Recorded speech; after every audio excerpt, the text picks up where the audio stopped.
বন্ধুরা সবাইকে শুভেচ্ছা জানিয়ে আমি শুরু করতে যাচ্ছি নতুন একটা রেসিপি।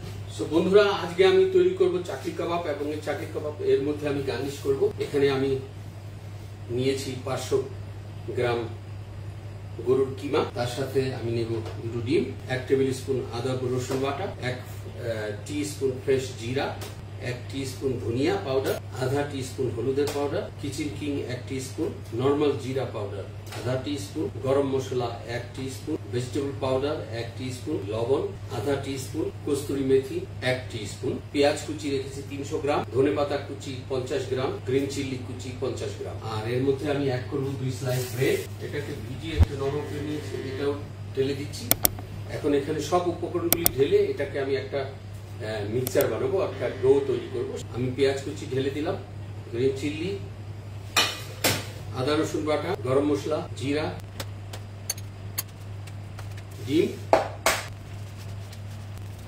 সো বন্ধুরা খুব সুন্দর একটা ডো তৈরি হয়েছে। এখন এটাকে আমি ধীরে ধীরে ফ্রাই প্যানের মধ্যে ফ্রাই করব। তেল ঢেলে দিচ্ছি।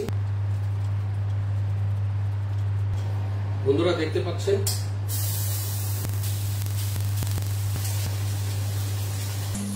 কিছুক্ষণের জন্য ঢেকে দিচ্ছি, কারণ আঁচটা পুরোপুরি সব জায়গায় লাগছে। এটা ফ্রাই হওয়ার কিছুক্ষণ পর আমাকে ওভেনে দিতে হবে।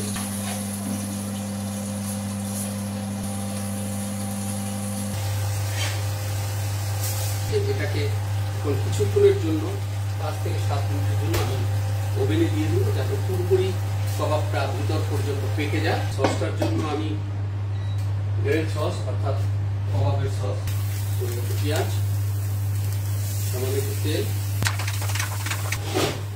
গার্লিক রসুনের কোয়া। বন্ধুরা আমি ব্যবহার করব কোকোনাট তেল, ঢেলে দিলাম ক্রিম, 1 চামচ কস্তুরি মেথি, ফ্রেশ চিলি পেস্ট।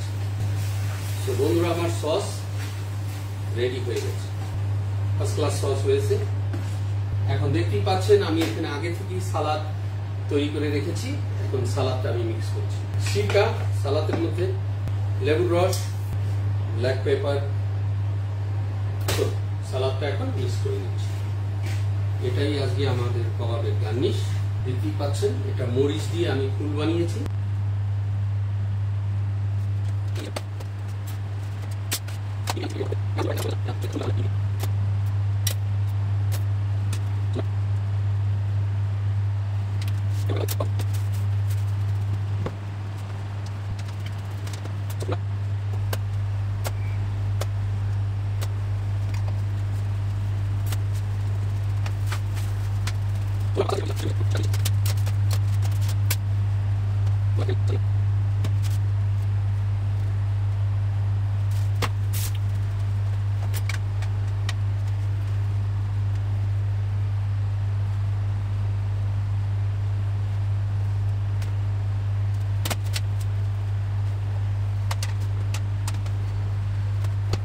বন্ধুরা আমার চাকরি কাবাব পরিবেশনের জন্য প্রস্তুত। বন্ধুরা আজকের জন্য এখানেই আমি শেষ করছি। আগামীকাল দেখা হবে আবারও নতুন কোনো রেসিপি নিয়ে। সেই পর্যন্ত সবাই ভালো থাকবেন এবং সুস্থ থাকবেন। খাবারটা যদি ভালো লাগে লাইক ও শেয়ার করতে ভুলবেন না।